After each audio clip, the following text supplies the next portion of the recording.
For me, I just don't like that. I feel that people thrive on people's low points. And this is a thing. I'm telling you right now. There's a market of people who want to see you fail. I'm telling you. Like, are not even...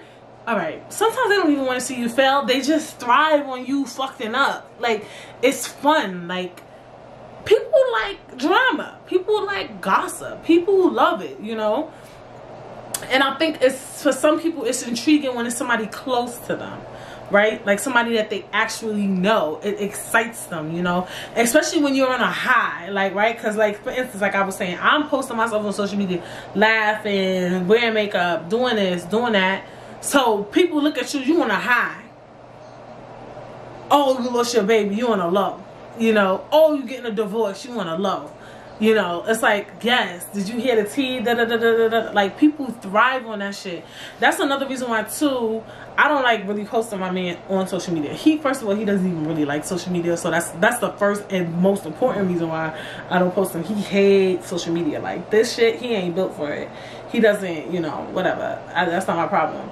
But he doesn't really like social media, number one. Number two, I told myself after what had happened, like, anything I love, anything I care about, I ain't posting it on the internet like that. Like that.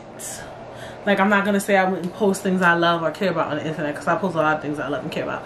But I would never post, like, him. Because people like that. Like, I feel like, I don't know, like, y'all, you know, this is my opinion, you know. I feel like people, they'll see you happy with your man, they'll find a way to make him, like, people thrive. It's a market for that. Like, it's just... People thrive on low points. Like, I'm telling you, people do not thrive on that high point shit. Like, don't get fucking gas. Like, people love that shit. Like, even we love it a little bit. Like, me singing, I be watching celebrities do certain shit, and I'm just like, like, for instance, talking about pastors. I don't know, y'all know the pastor, if you haven't heard of Hillsong Church, the pastor Carl Lentz, he was caught cheating on his wife or whatever, and he's a pastor, so y'all already know, like, even if you don't believe in God, you already know, like, bitch, a pastor cheated on his wife, really? So he kind of like cheated, well, not kind of, like, he did cheat on his wife, and I just could see the traction it gets, right? Especially because of their pastors. A pastor is at a high, especially for a big church, and he was linked with a lot of celebrities. So to me, once you say you're of God, or you're this perfect person, or like, you even see it with what's these people name?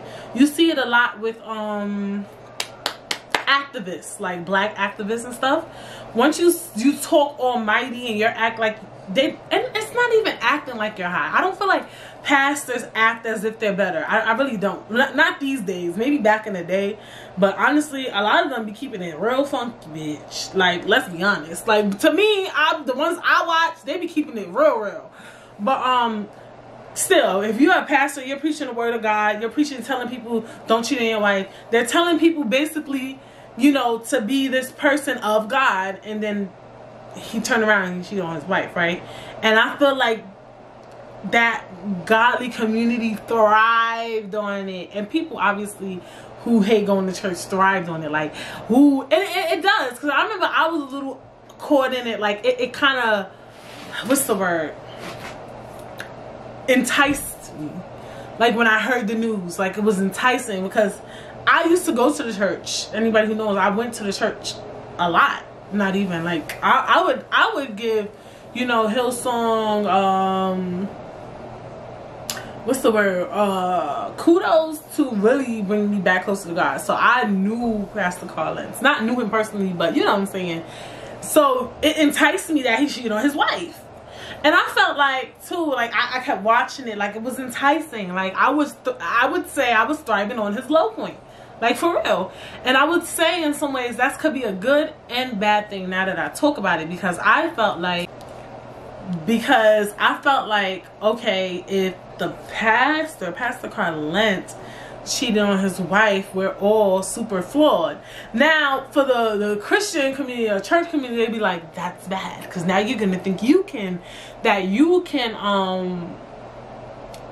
sin. No, it just shows for me, and you know what, some people might do that because some people really are extremely influenced by their pastors. They idolize them, so that could get scary. But idolizing is something you shouldn't do anyway, period. That's even spoken about in the Bible. But I felt like I was thriving on his low point at one point, because it was just like, it's enticing, to see somebody at a high do something bad.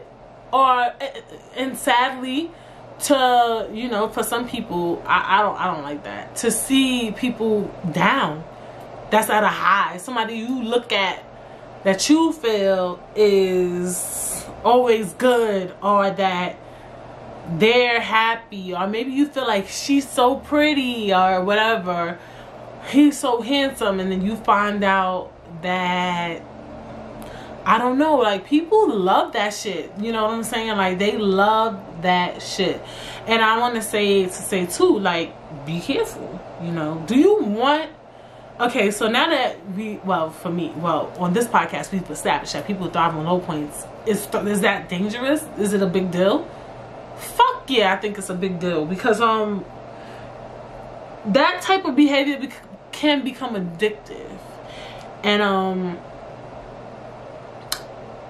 can you be friends with somebody who thrives on your low points? That's a slippery slope.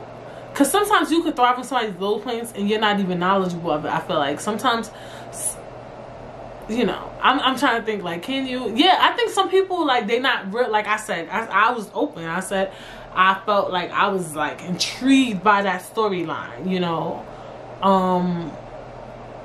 but I wasn't doing it in a way where I thought it was funny. I didn't. I just thought it was like, he cheated on his wife, like that type of thing. Some people do shit and they find it funny that you fucking up, like, and that's the type of people you gotta be careful of. Those are the type of people you really gotta watch. Like, the people who, like, oh, ha. The people who, when you was at your high, they low-key wasn't happy for you. And how do you know those people? It's hard. It is hard. I think some people might say it's easy to know somebody's a hater. I don't think so. I think it's very hard to know if somebody's thriving on your low points, especially now, especially as you get older. I feel like when you're in high school, when you're in school, or you're in college, you're around people constantly, almost 24/7, friends and stuff like that. So it's kind of easy to find out if somebody is really, a hater, or they're thriving on your low points, or they don't mean well for you. But as you get older, you can't be around your friends as much, especially with COVID. You can't be around your family that much. You got your own life. You got to go to work. You got to do whatever the hell you're doing. So you don't really know what people are thinking in their head on their own time. And that's fucking scary. And I don't think you should dwell on it. I don't think you should think about it all day, about what somebody is thinking about you, or because that'll drive you paranoid. Like, oh, I think this person wants bad of me. Oh, I think this person wants good of me. I do think, when you tell somebody something, but that's the thing, like, for instance, for my situation, right, I did that on social media. When somebody watches it, I can't see how their face look when they watch it. But in person, when you tell somebody something, see how their face looks when you bring up something negative. See their opinion, their reactions, right? So you tell somebody something bad happened to you, and automatically they switch the topic. Or, alright, let's talk about that. Something bad can happen in your life, right? And you tell a friend or a family member, and then they automatically switch the topic. Some people don't know what to say. You just finished watching a clip from a podcast called Brit Says The Podcast. BRITTSAYS. If you want to watch that full episode, you can click right up here. And if you want to stream and listen to Brit Says The Podcast, this is available on all DSPs, such as Spotify, Apple Podcasts, Deezer, iHeartRadio, anything you can imagine. You'll find Brit Says The Podcast. So go ahead out, listen, leave a review, and 5 stars. And while you're here, subscribe to my channel.